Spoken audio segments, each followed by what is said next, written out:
안녕하십니까? 오늘은 한방에 이해되는 컴퓨터의 작동 원리에 대해서 여러분께 소개해 드리도록 하겠습니다. 저는 디지털 강사 이윤희라고 합니다. 네, 지금부터 천천히 함께 보시겠습니다.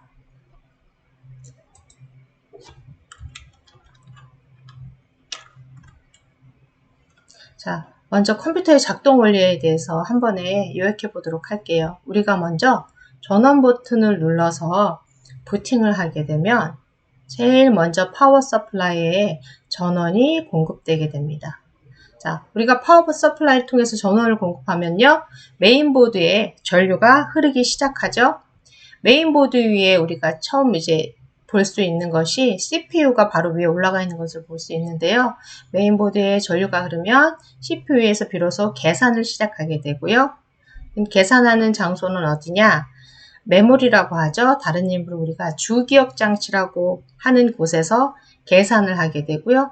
이렇게 계산한 결과치는 사람들이 볼 수 있는 아날로그 자료로 변환이 되어서 이제 마지막에 모니터에 출력이 되게 됩니다.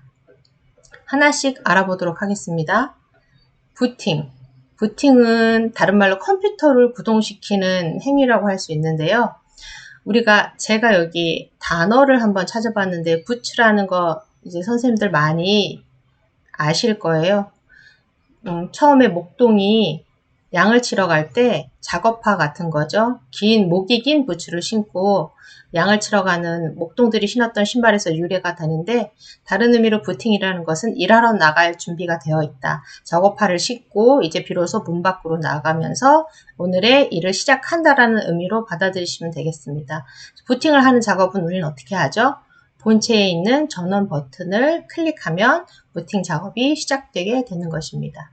그럼 부팅을 하면 그 다음 어떻게 될까요? 파워 서플라이에 전원이 공급되게 됩니다. 파워 서플라이는 사람으로 치면 심장에 해당하는데요.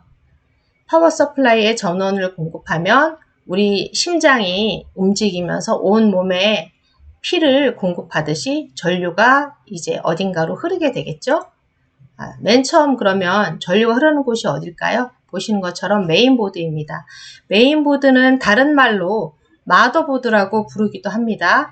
메인보드는 사람으로 치면 몸통에 해당하는 부분입니다. 몸에 아까 말씀드린 것처럼 심장이 이게 펌프질을 해서 혈액을 우리 온몸 구석구석으로 보내듯이 메인보드에 이제 전원이 들어오게 되죠. 그러면 여기 보시면 이렇게 보이실 거예요. 네모난 거, 작은 칩셋 같이 생긴 거, 이게 CPU인데요.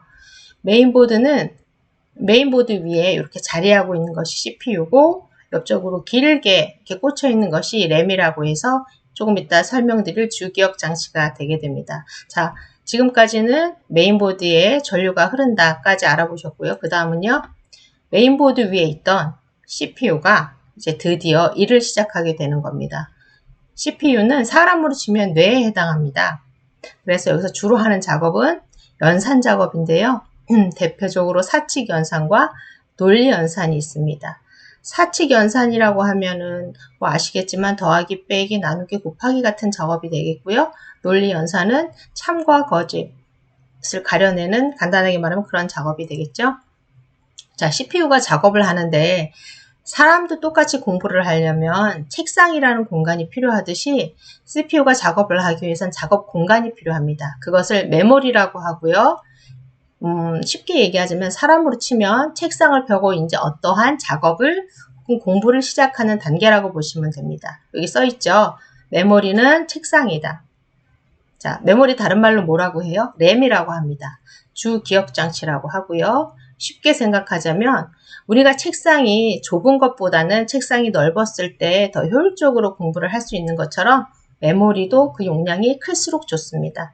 그리고 메모리에서 작업하는 이런 작업들은 전원이 꺼지게 되면 그 작업했던 데이터가 다 날아가기 때문에 휘발성 메모리라고 부릅니다. 그 다음에 이 보조기억장치에 대한 설명이 있네요. 자, 보조기억장치는 뭐냐면 우리가 책상을 펴고 작업을 했어요. 그런데 책상을 펴고 작업을 하든 공부를 하던 간에 책상만 있으면 우리가 공부를 할 수 있나요? 아니죠.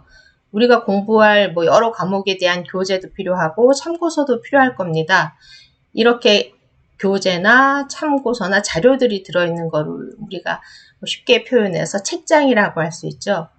우리가 책장에서 책을 꺼내듯이 보조기억 장치는 이제 CPU가 메모리 위에서 작업을 할 때 필요한 여러 자료들이 들어있는 책장 혹은 창고라고 보시면 돼요.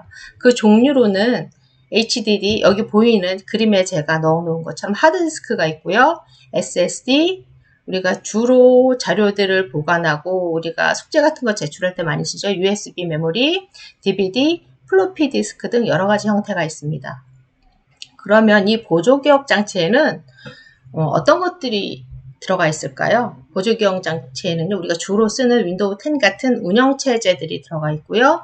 우리가 주로 실행하는 프로그램들, 우리가 작업한 데이터들이 이 안에 들어있다고 볼 수 있습니다.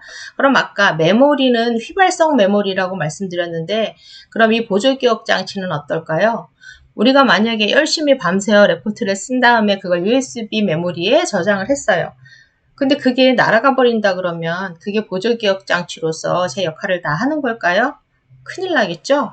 그렇기 때문에 보조기억 장치는 쉽게 기억하시기로 비휘발성 메모리다. 날아가면 큰일이 나니까요. 이렇게 생각하시면 됩니다. CPU가 메모리를 펼치고 보조기억 장치에서 이제 작업을 했어요. 작업을 했는데 그래픽카드라는 게 나오네요. 그 다음은 이거는 뭐냐면 최종적으로 사람이 볼 수 있는 형태로 모니터에 텍스트나 영상을 보여주는 역할을 하는 것이 그래픽 카드거든요. 컴퓨터가 다루는 디지털 데이터를 사람들이 보고 인식할 수 있는 아날로그 데이터로 바꿔주는 역할이 그래픽 카드의 주 역할이라고 할 수 있고요. 이 중에서 그래픽 카드 중에서 제일 중요한 부품을 뭐라고 하냐면 GPU라고 합니다. 그것은 그래픽 처리 장치라고 하지요. 하는 역할은요, 디지털 자료를 아날로그 자료로 변환해주는 역할을 하게 됩니다. 자, 아날로그 자료와 디지털 자료를 제가 조금 전에 말씀드렸는데, 이 그래프랑 같이 한번 볼까요? 아날로그 데이터라는 것은 연속적인 값을 표현하는 거예요. 예를 들면 우리가 시계가 있다고 치면 디지털 시계도 있고 아날로그 시계도 있죠. 아날로그 시계는 숫자가 우리가 보통 원의 형태의 숫자가 써져 있는 것을 이제 뚝딱 초가 지나면서 이제 바늘이 지나가게 되는데 우리가 그것만 봐서는 어딘가에 걸쳐 있는 순간이 대부분이기 때문에 지금 딱 몇 시 몇 분이다 아날로그 시계 갖고는 명확하게 얘기하기는 힘들죠.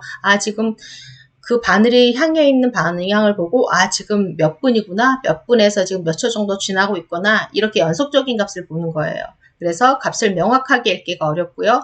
같은 시계라도 디지털 시계는 숫자로 표현이 되잖아요. 그래서 연속적으로 변하는 값을 일정한 간격의 불연속적인 값으로 표현해 주는 것이다 라고 이해하시면 되고, 이 그래프처럼 자 보세요. 밑에 여기에는 데이터는 0이고 이 위에 데이터는 1이죠. 0과 1로만 표현이 되는 겁니다. 그렇기 때문에 값을 읽기는 쉽지만 아날로그에서 하는 것처럼 여기 보면 0과 1 사이에 수많은 숫자들이 있겠죠. 0.01, 0.002 등등 이런 것들이 표현이 가능하지만 디지털에서는 0과 1만으로 표현되기 때문에 모든 값을 표현할 수는 없습니다. 여태까지 간단하게 컴퓨터의 작동 순서에 대해서 알아봤는데요.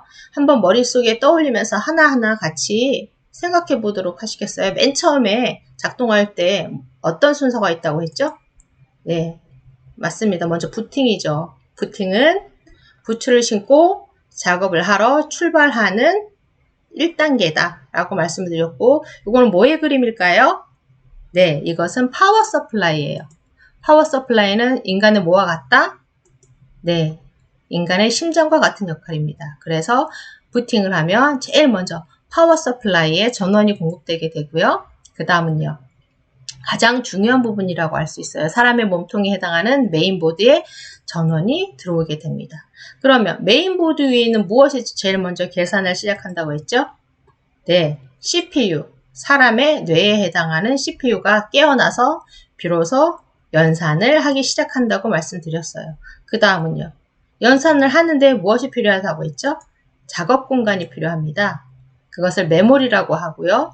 쉽게 우리가 표현을 빌리자면 우리가 공부를 할 책상이다 라고 말씀드렸어요. 그러면 우리가 CPU가 메모리에서 작업한 것들을 사람이 볼 수 있는 형태로 바꾸려면 그래픽카드가 필요하죠. 그래픽카드는 어떤 역할을 해요? 디지털 데이터를 사람이 볼 수 있는 아날로그 데이터로 변환해주는 역할을 합니다. 그러면 비로소 이렇게 변환된 자료들이 모니터를 통해서 사람이 알아볼 수 있는 형태로 화면에 보여지게 되는 것입니다.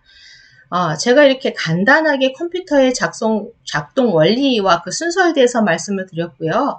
다음 시간에는 조금 더 이제 여기에 대한 부연 설명을 한 후에 그 다음에 여러분들이 각기 하시는 작업에 맞추어서 작업 특성에 맞추어서 나에게 알맞는 컴퓨터를 구입하는 방법에 대해서 설명을 드리도록 하겠습니다. 부족하지만 여태까지 제 영상을 봐주셔서 감사합니다. 다음에 다시 찾아뵙도록 하겠습니다. 감사합니다.